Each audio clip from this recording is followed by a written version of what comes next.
You're here. We're painting February's birth flower, which are violets. Now, we've already done the January birth flower, which is carnations, that you can find in another video. Here's the supply list that you're going to need today. This painting is going to be more of an intermediate skill level, but I'm going to teach you every step of the way. And we get our special guest here. Hi, I'm May and I'm 11.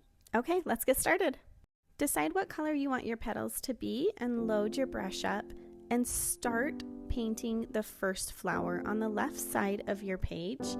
Now, we don't want these to be even petals. We want them to be a little bit messy and organic.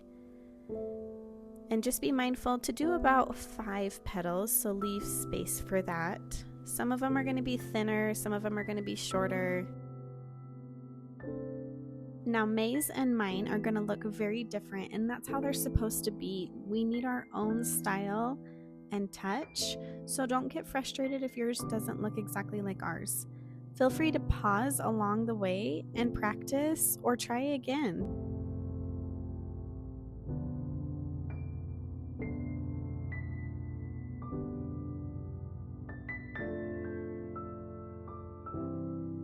I'm finishing up my 5th petal, and I am going to do a wet on wet technique while some of the petals are still wet.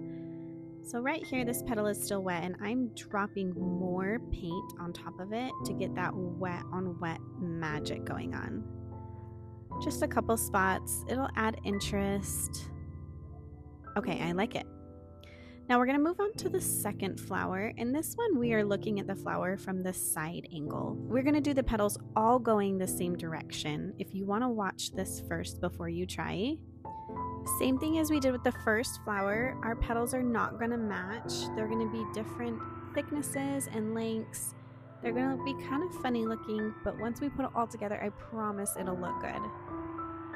Now my petals are done and they're still wet, so I'm going to do a little bit of that same wet on wet technique, loading up my brush and just dropping it in a couple of the wet spots. Watch it bloom. This is my favorite part of watercolor. Flowers are done for now, so let's move on to the stems. Grabbing our green paint, I'm going to do a just swift motion, really light, to get that stem going down. For my flower on the right side, the stem is going to be bent down a little bit right at the top. As the stem grows into the flower petals, I'm making this area thicker. A little bit of the green should bleed into the purple, and that's what we want. Let's work on a couple leaves coming from the stems. So what you'll do is you'll just push your brush flat down and pull it up lightly. Practice on a paper if you need. We want them to be a little bit cute and funky and messy, so have fun with it.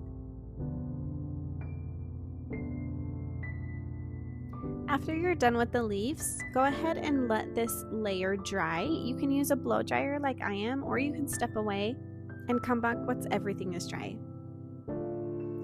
Now I have colored pencils here that match the colors of our purple and green, and I am going to just outline a couple areas of the stem and the leaves, but not everywhere. I don't want it to be like a perfect outline.